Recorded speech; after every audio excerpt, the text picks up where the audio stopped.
Hello, I'm Margarita Rios, Vice Mayor for the City of Norwalk. Welcome to Norwalk in Focus, where today my guests and I will be discussing recent state laws and legislation that has diminished the overall ability to enforce laws and hold those accountable who violate the law. We are often questioned by our residents why should they get involved and call the Sheriff's Department when criminals who are arrested are often right back on the streets within a few hours or by the next day.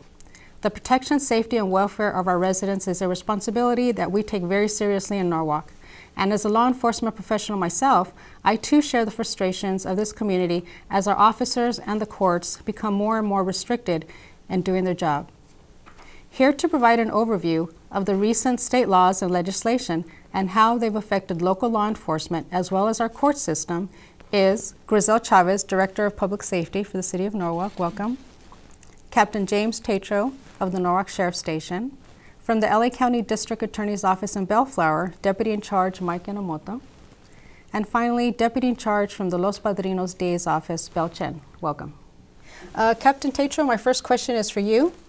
As the official in charge of the Norwalk Sheriff's Station, what are some of the challenges facing law enforcement as a result of the recent legislation? Well, we have several challenges in law enforcement today. One of the biggest ones started in 2011 with the passage of AB 109, which was the Public Safety Realignment Act, and that took people who were doing time in state prison and realigned them to the county jail system. What that did in turn was we had to release people in the county jail system who were low-level offenders to make room for those people coming down from the state prison system. So it did reduce the prison population as intended, but one of the unintended consequences was that it loaded up the jails and released people to the street who normally would have been in prison, now are in jail. So now instead of someone getting out of prison on parole, they were being pushed to the probation department who had no experience at that time with dealing with these higher level offenders. And whereas in the old system, someone who got released from prison, if they would commit a violation for that conviction that they were convicted of, they would look at anywhere from a 90-day jail sentence, a prison sentence, to a 1-year violation. Under the AB 109, that's changed to a flash incarceration of 10 days, and then they're back out into the street. So that's one of the unintended consequences. Because of that, we saw property crimes increased.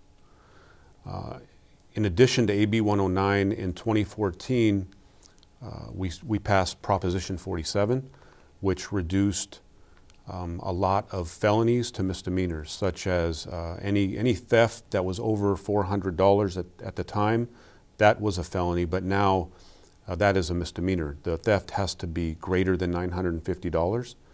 And the drug possession charges, such as possession of cocaine or heroin, those are now, under Prop 47, reduced to misdemeanors as well, which created a different challenge for law enforcement in that we arrest these people for these drug offenses or these thefts up to $949, and it's a citable offense at this point. It's just like getting a speeding ticket. We still take those people to jail and fingerprint them and photograph them and process them, but oftentimes they are back out in the street before our deputy finishes the report for their shift.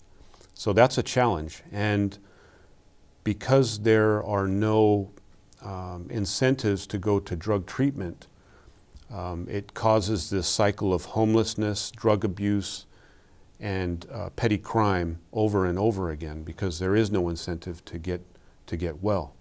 And so the offender would rather do a few days in jail than to go to a live-in drug treatment program for months at a time.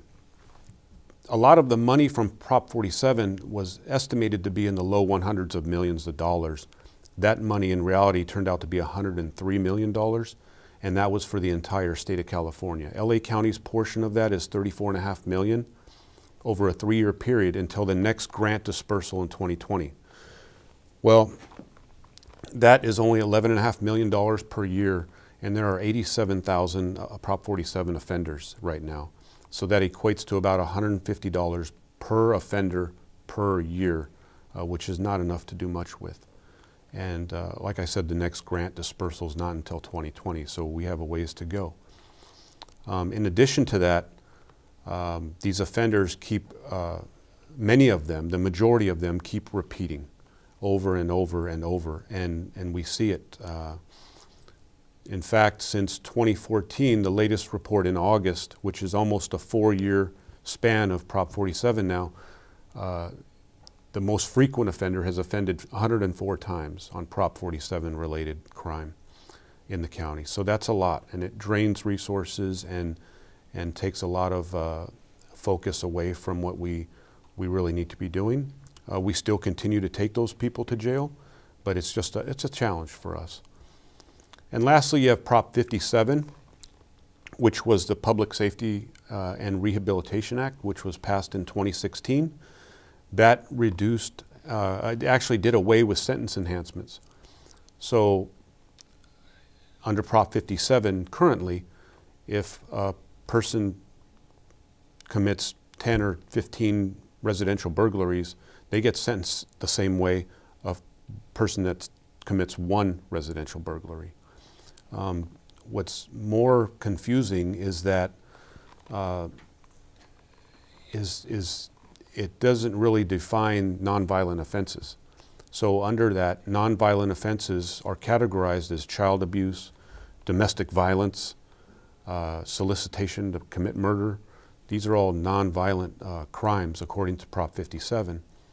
And if someone is in prison serving time for a violent felony, say they're serving a life sentence, and they commit a nonviolent crime while in prison, a nonviolent felony, that makes them eligible for early release under Prop 57. So now instead of a 20-year sentence, they could commit a crime that nets them a 2-year sentence, and it just reduces all of that down, and they're eligible for early release under the CDC time credits.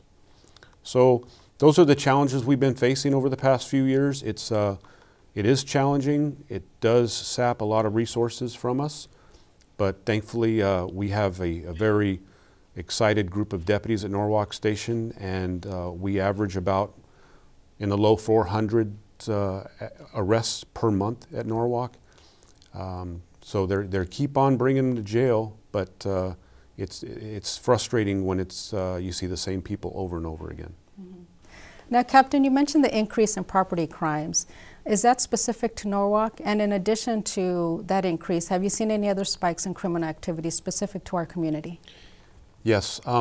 No, the spike in property crime is not specific to Norwalk. It is countywide. It is something that the entire state is dealing with. We have other challenges with the drug abuse, and that is in turn leading to other issues, uses of force by deputies trying to make arrests with people under the influence. It's also segued into mental illness and quality of life issues within the city. So it's a big challenge. Mm-hmm. Now, compared to some of our surrounding stations, yes, where does Norwalk fall as far as how busy it is, being our geographical area? How right. busy are we? Well, Norwalk Station is the 4th busiest in the county. We're very busy when you compare calls for service, arrests made, reports written, divided by the number of deputies working in the field. We are very, very busy in Norwalk, and the department recognizes that, and they try to help us as much as they can with that. So we have our work cut out for us. The deputies that come to Norwalk know what they're getting in for, and they accept the challenge, so I'm excited about that. Okay. And when we talk about wraparound services for some of these situations and individuals that have an issue with mental illness or drug abuse, are our deputies receiving the training that they need to adequately help these individuals as well as do their job in enforcing the law? Yes. Our department has a very robust mental illness training, and our deputies, thankfully, are 100% trained and up to date on that.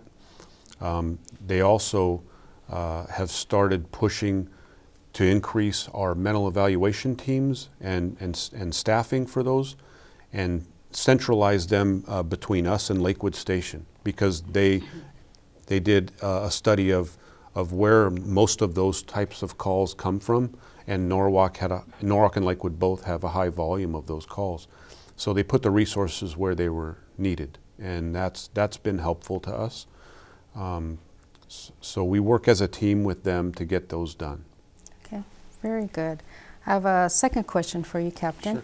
Sure. In reference to AB 953, the Racial and Identity Profiling Act, would you say that AB 953 has had an impact on the time that deputies spend out in the field, available for calls for service, and just being responsive to the needs of the community? How has that had an impact?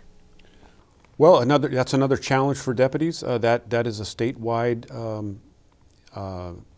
bill that was passed, where we have to keep track of racial and identity profiling information with every person that we detain or search or their property. So that requires the deputy to fill out a 2-page form. And that 2-page form we keep track of how long that takes, because we've been keeping statistics on that. And it's taken deputies on average over the last few months about 5 minutes per form.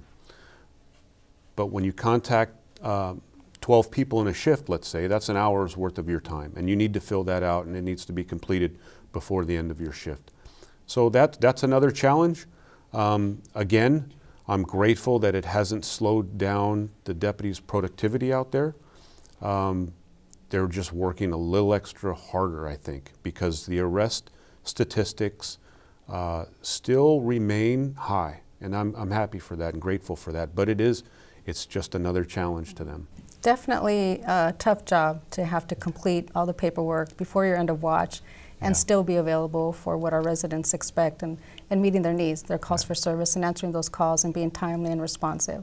Right. So tough job right now, but Sheriff's Department, Norwalk specifically, Captain, you're doing a great job. Well, thank you for that. You. Thank you. Okay, my next question is for Deputy Mike Enomoto. Welcome again. Thank you. As a deputy in charge at the Bellflower District Attorney's Office, what are some of the challenges your office is faced with as a result of the recent legislation? Well, the captain touched upon pretty much the same issues that we experience in court every day, except we don't see it at the street level, we see it in the courtroom, but the two go hand in hand. I want to commend the captain. I think that his deputies at Norwalk Station do a fantastic job keeping Norwalk as safe as possible. It's a tough job being a police officer these days, and so I just want to commend the captain and his men and women who do a great job. I think it's important to understand, first of all, for your viewers, just taking a step back, the difference between a misdemeanor and a felony, because some of your viewers might not understand the difference. You have different kinds of crimes in society, and they're classified based on level of seriousness. So you have infractions, you have misdemeanors, you have felonies. Infractions are things like traffic tickets, right? The most that could happen to you is a fine.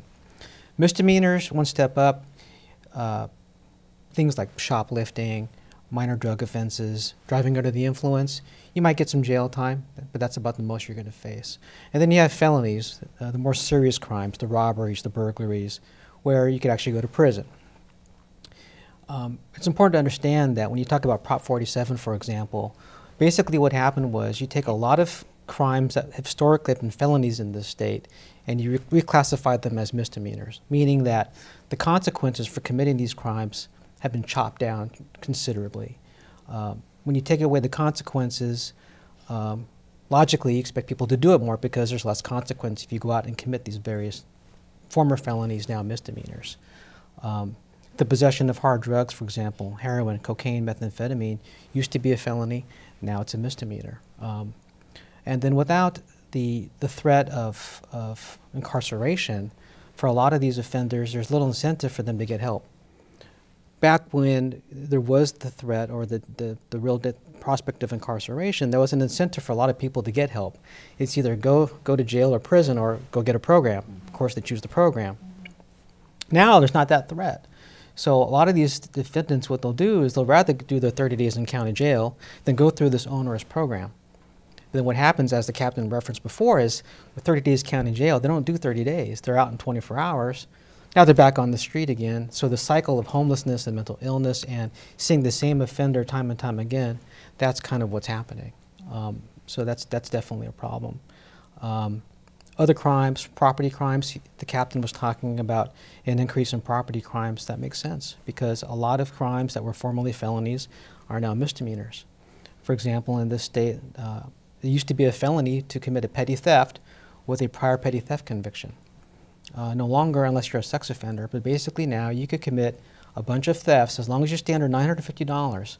All you're getting are tickets, misdemeanors, one after the other, one after the other. Before there was the threat of going to prison, that no longer a possibility. You combine that with AB 109, where historically anyone convicted of a felony could go to prison, penitentiary, right? Now, non-serious felonies, they do their time in county jail.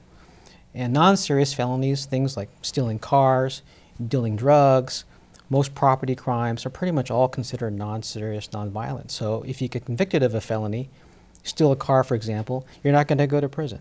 You do your time in county jail. But then again, because of jail overcrowding, a lot of these convicted felons are not doing their full sentences, which is why you see them back on the street a lot sooner than they should be. Prop 57, as the captain talked about, allows people who are already convicted felons to get out a lot sooner. They are eligible for parole at a much sooner time than they would be otherwise before Prop 57.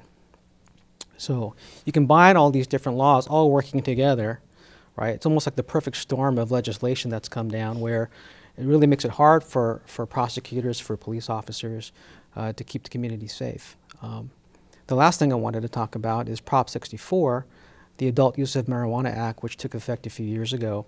Basically now marijuana is like alcohol, right, in terms of how you possess it and what you can do with it.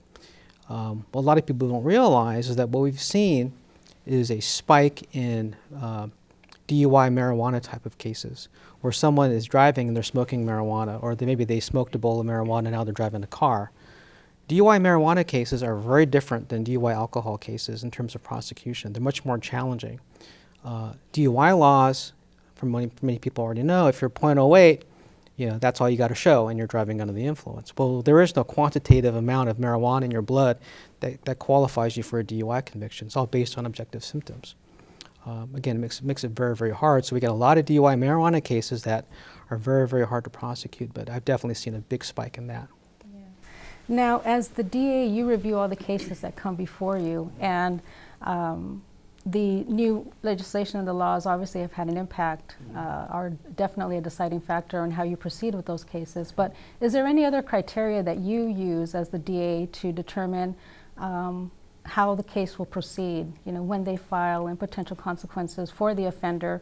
Do you have how do you actually look at inputting your experience into the disposition of that case? Well, so every case that comes in is looked at individually. Even though we might see the same type of crime, every case is different, and so every case is examined on its own merits. And it's not just me. There's a team of deputy DAs at Bellflower that review incoming cases, and they all have significant years of experience that they bring to the table. But you look at the facts. Every case is different. Then you look at this particular individual's criminal history. Is this person a first offender, or has this person been to prison 20 times in the past? You look at their age. You look at things like is there mental illness. You look at why did this crime happen. You look for any circumstances in aggravation, any circumstances in mitigation, deciding if charges are appropriate. Now, in terms of whether we file charges, you look at the evidence. Is there enough evidence to prove this case beyond a reasonable doubt? There might be ample probable cause for the officer to make a lawful arrest, but it might not be enough to actually file charges in court. DAs have to look at a case through a different prism. The standard is much higher, proving a case before a jury beyond a reasonable doubt. So there may be cases where it's a lawful street arrest, but we might not think there's enough, so we might actually decline prosecution on that case. Assuming that there is enough evidence and we do file charges, again, those are the factors we look at. For certain felonies, we actually have the discretion to charge some of them as misdemeanors. They're called wobblers. So the mere fact that someone's arrested for a felony doesn't mean we're going to file a felony. We exercise our discretion quite often, and oftentimes we'll file misdemeanors when appropriate on certain defendants. And what's your opinion on education for the community? Is the community in need of education on how it is that our current court system, with the issues are currently because of state legislation and new laws? Do you see that our community is informed, lacks information?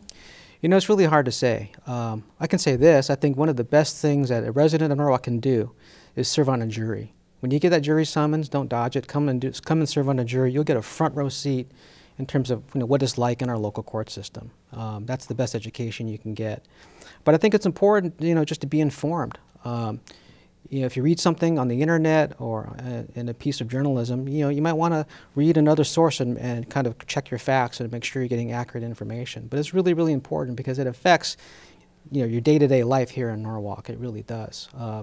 When you lock your car, someone, you see graffiti on the street, you see, just crime in your community. It all kind of stems from this. So I think it's important to really be informed. Yeah, I totally agree with that. I think it's very important that the public has the information available to them or seeks it somehow so that they are educated on how our current justice system is working. Thank you. Hi, Belle. Hi. As the deputy in charge at the Los Padrinos Juvenile District Attorney's Office, what kind of challenges do you encounter as a result of policy changes specific to the juvenile justice system? I think what I really appreciate about working in juvenile that's different than adult that Mike handles is when in juvenile justice system, we look at the minor or the child as a whole person. So when we have a case or a minor before the court, we don't just look at the crime that person's charged with. We have the opportunity to look at family history, whether that child is going to school, background, mental health, drug use, anything that can give us a complete idea of what this person is like. And so the goal of juvenile justice system is rehabilitation. And I interpret that to mean that we help these minors before the court in such a way that they don't reoffend. If the juvenile justice system works correctly, I think we help prevent these kids, these children, from becoming the adult defendants who will be presented to Mike when he's in Bellflower. So some of the challenges we have right now, however, is everyone interprets rehabilitation differently. And right now with the pendulum swinging, the focus on rehabilitation, this belief that a minor going to court is always a bad thing, that we should try to intervene and avoid the child being arrested or being filed on or having to go to juvenile court. Because of that belief right now, there's an emphasis, especially in LA County, against citing and arresting minors. And the problem is, as everyone who is a parent, has children know, if you keep letting a child get away with their behavior, they're not going to learn. They have to be taught consequences. And so what I think is important in juvenile court is for the system to be consistent in its approach towards the minors and also in terms of consequences.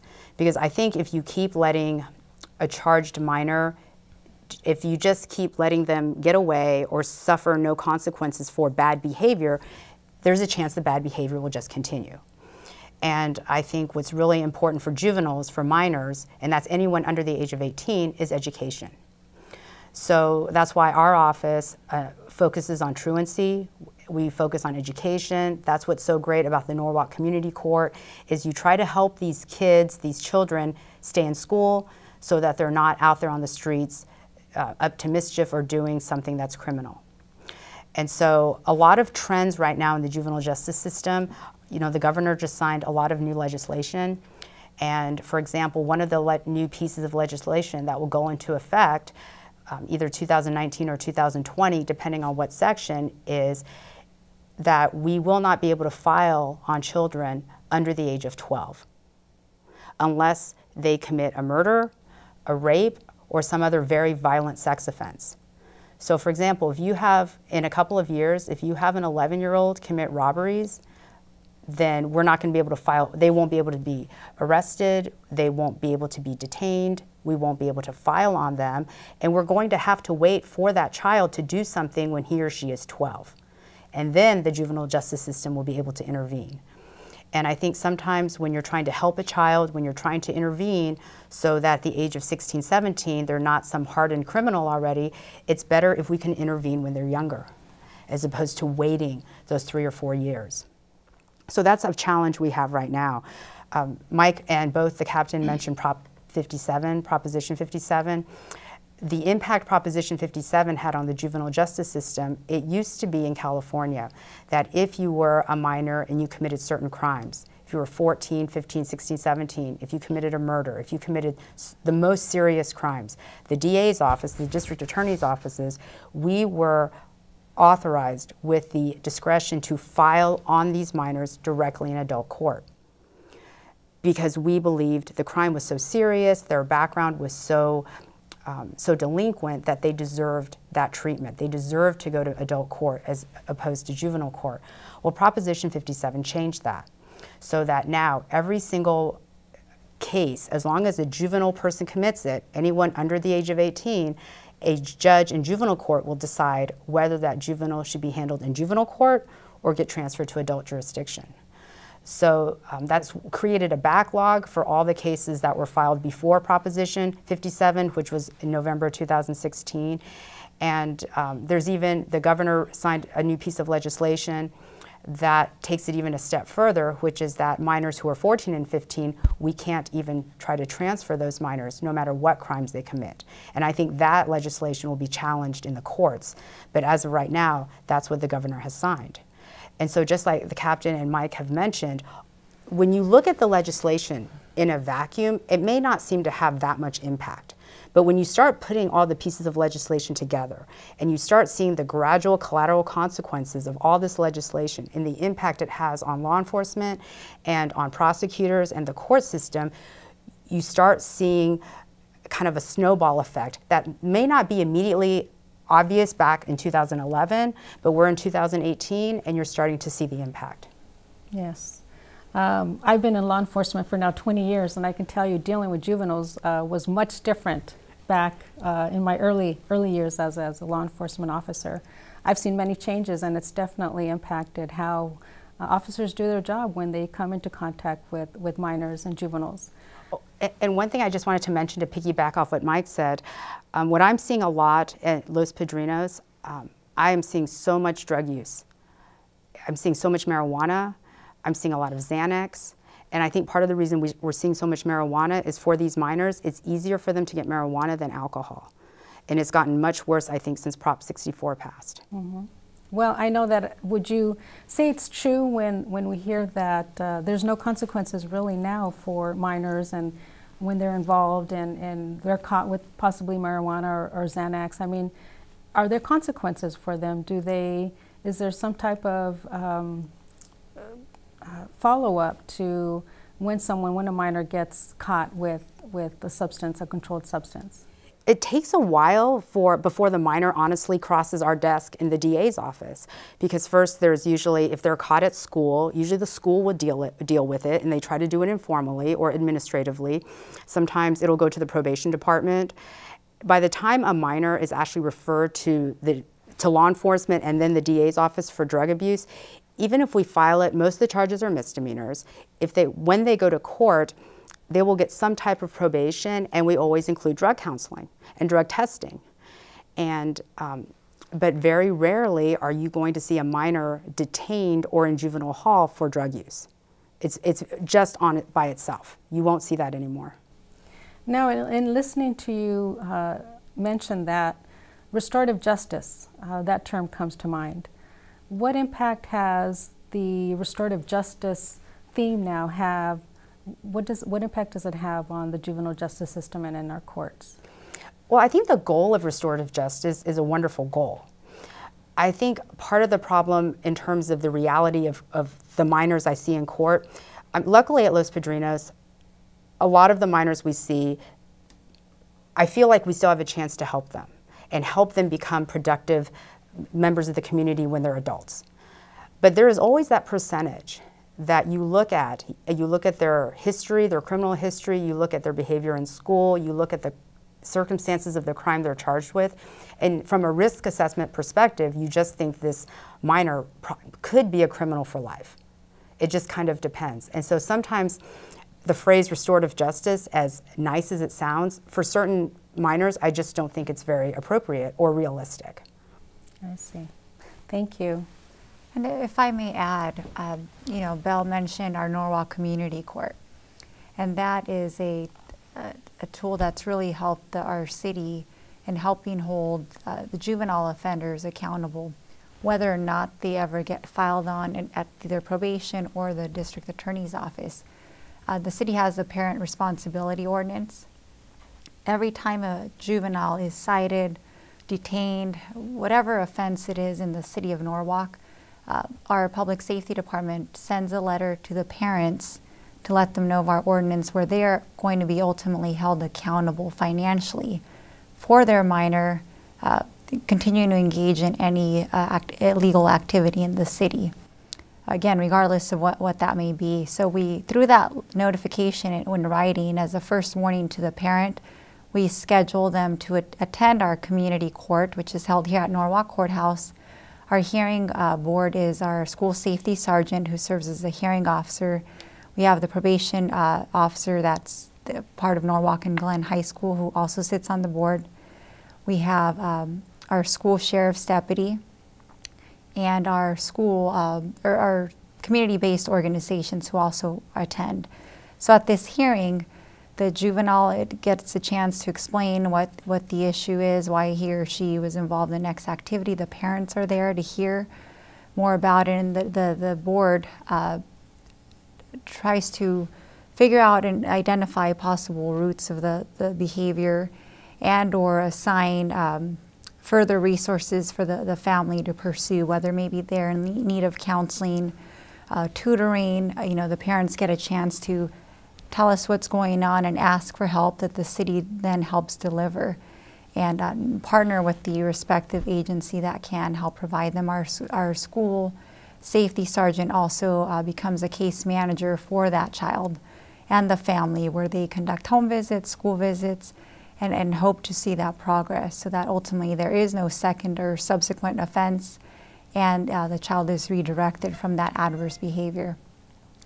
So that's something the city has had in place and has seen great successes from that. Again, to help prevent a child from reaching the point of going to the probation department or district attorney's office, or even if they don't get to see prosecution in that sense because the cases don't get filed, we still do hear them at our court. So does that work based on referrals from our schools, or is that a referral from the juvenile DA, or what's the criteria for a youth participating in our teen court? So our community court, it's a combination of staff reviewing all the sheriff activity that involves a minor, where we get the reports and then we follow up accordingly to make contact with the parent. It's also referrals from our schools when they have a juvenile that is acting up. It's not anything maybe illegal yet, but they are definitely going down a path of increasing behavior that's delinquent or pre-delinquent, and the school lets us know about it, and then we make contact with our school safety sergeant, and then they get all the information, review the attendance of the child, what all the pattern has been, work with school safety, all the school staff on site, counselors, and get the information to present a case to the court. So then through referrals from the school, based on just observations of behavior, we also make that, we schedule the minor to attend the court. So the community court, then, that deals more with students or youth who are having more of a disciplinary issues or problems at home, and not so much have been caught in violation of a minor offense like possession of marijuana possibly, or have gotten in a fight or an assault. Is that the type of youth that participates? It's an informal court, but it is everything. It could be everything. The disciplinary issues at the school, behavioral issues. Maybe a parent could call reporting, asking for help. They don't know what to do. We'll refer them into the court to be assessed. And again, one of the activities that results from the hearing process is that they're placed on a behavioral contract, where we monitor attendance, the grades, feedback from the parents, assign them to follow up with one of the community-based orgs for counseling. Just depending, it's a case-by-case basis, but again, it is informal, so it takes voluntary cooperation from the child and the parent parents, but it also includes the actual illegal activity. So offenses which do result in citations or going to the probation department or district attorney's office, we still do hear those cases in our court, probably before they ever get to their court level. Mm-hmm. So now this is a question for Grizel as well as for Belle. How important would you say the collaboration piece or having a liaison between the community or a certain city like Norwalk and the juvenile, the DA, as well as in what we're doing here with our community court, how important would you say having that connection, that collaboration is to the work that we're ultimately trying to accomplish? Well, in my opinion, it's critical. It's been so great having the collaboration, and I really admire the city of Norwalk for having a community court. Grizel's done such a great job as Director of Public Safety, because a lot of times through what the Department of Public Safety does, your officers may know more about a minor, the minor's family, the school situation, more than the law enforcement knows or the DA's office knows. And so it's always good to have as much background and context about a minor and his or her family when we're trying to figure out what's the right or the best thing to do with this minor. And so having that additional insight is so valuable. Mm-hmm. Yeah, absolutely, Vice Mayor. You know, I've already spoken with Belle on a couple of cases with very serious juvenile offenders that we had months and months of working with them. The schools dealing with a lot of the adverse behavior. They finally got cited out for, you know, whatever the offense was at the time, but we were able to provide the juvenile district attorney's office the whole history of that child's behavior to really paint the big, you know, the picture of, besides that maybe the charge of possession of marijuana or whatever it was, but the fact that, you know, involved in drugs, involved in gang member activity, you know, not behaving in school, not behaving in the home. And so the DA considers all of that to really assess and make the best, you know, recommendation or you know, have the best disposition with the case. Yeah, I'm happy to hear that we are working in collaboration, because it truly does take a village. It really does, especially when we're trying to provide some intervention for our young people, because it is very important that we get them young and that we provide as many resources as possible so that later on, like Mike mentioned, they don't end up, you know, before him or, you know, with our sheriff's department having to address issues that they've created for themselves, unfortunately, in the community. So and I'm really excited to hear about the collaborative piece that we have. That's wonderful. Okay, Grizel, so you're well aware of the limitations we're confronted with in regards to our state laws and the legislation. What are some of the things we're doing in Norwalk to address some of these issues? So you heard a little bit, just as I mentioned, about the partnerships, and it really is about establishing those collaborative partnerships with the Norwalk Sheriff Station, the District Attorney's Office, Probation, Department of Children and Family Services, Department of Mental Health, our schools, our, you know, community-based organizations. It's uniting, you know, on behalf of accomplishing or reaching the same goals and overcoming the challenges, and really working to develop effective solutions on a case-by-case basis, just with a problem, you know, juvenile or a problem adult. So that's really what we're focusing on developing and continuing to enhance and seeing good results from it. And we're thankful that the council has that same or that support and the vision of valuing those types of relationships and collaborations. Mm-hmm.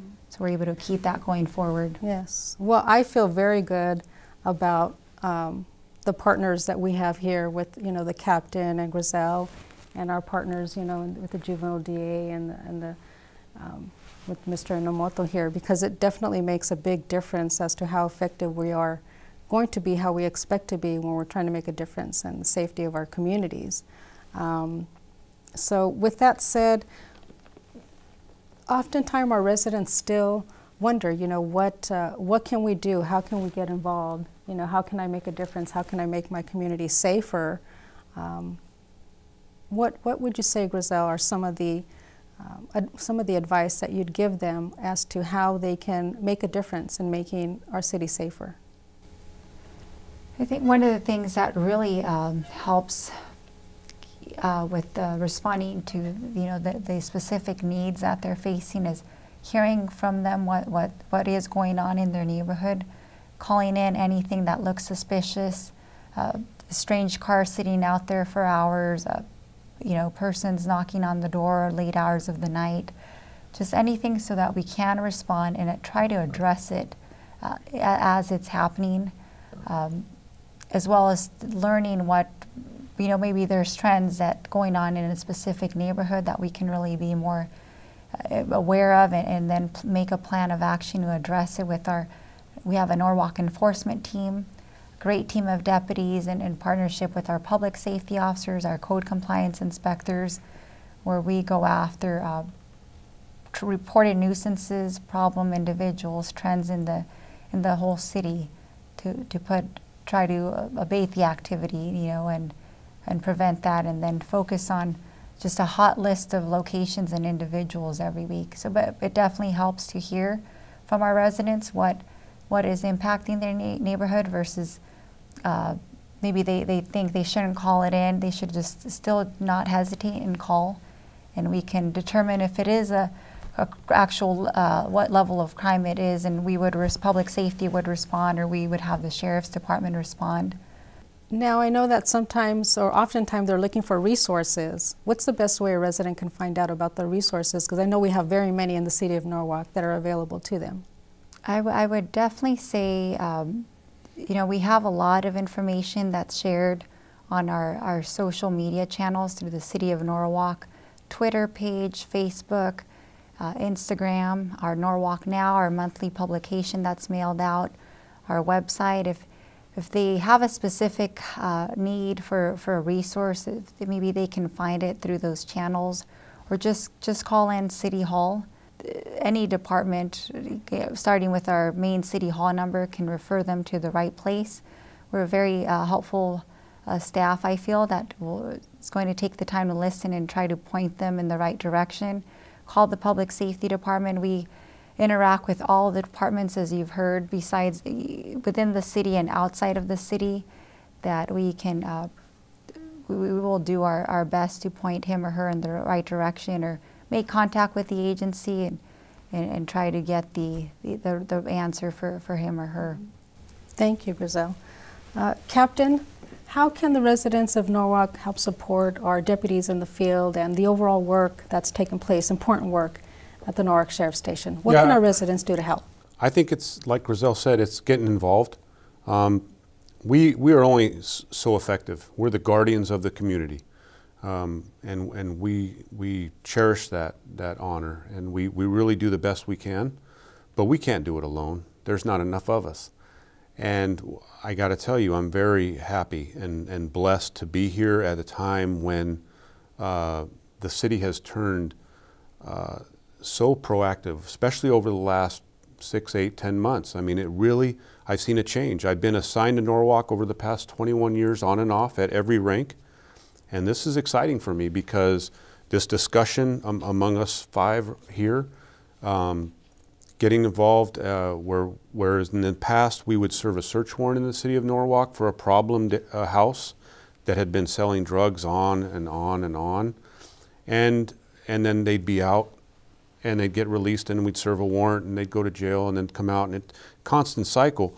With the current administration and support, we called the city to follow us behind the warrant, and code enforcement comes out, building and safety comes out, and the next thing you know, that place is uninhabitable because there's things that we don't have in our toolbox that they have in theirs, and that collaboration and synergistic effect just really is super effective and cleans up a neighborhood.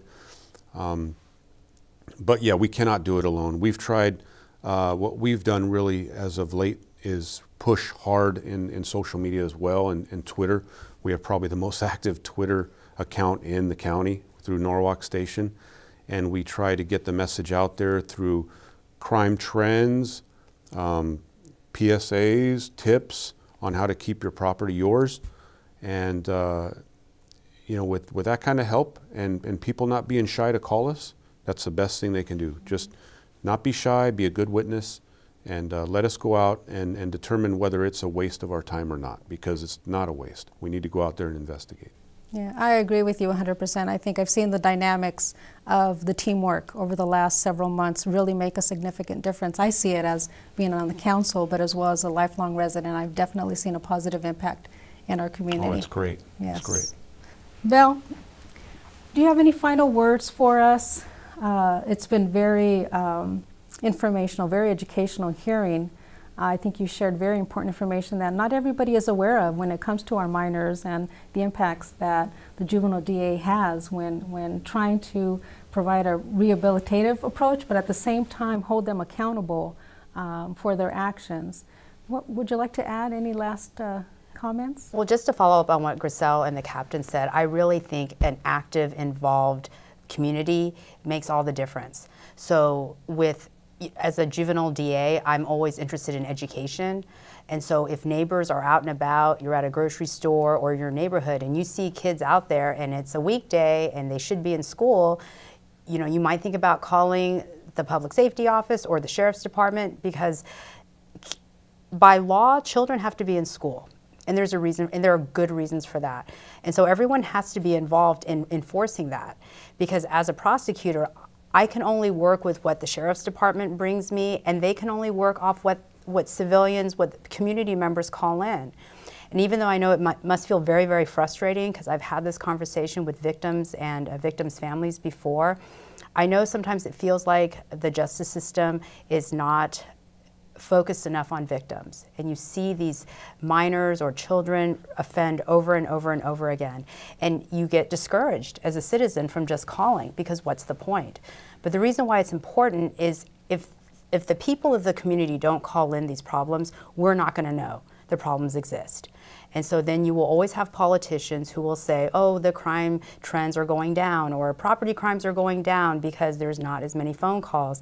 And it's important in terms of resource allocation and just knowing what the truth is for all the residents of Norwalk to be involved, to be vested, and when they see something they know isn't right, to call it in. Mm-hmm. See something, say something. Exactly. Right? Definitely make that call. I think that we do push for the residents making that phone call, because it helps us as a city to really be able to track where there is a particular crime trend, where we need to focus our resources, where the sheriff's department or our public safety needs to actually go out and address an issue that quite frankly often affects the livelihood of our residents. That's the very good point.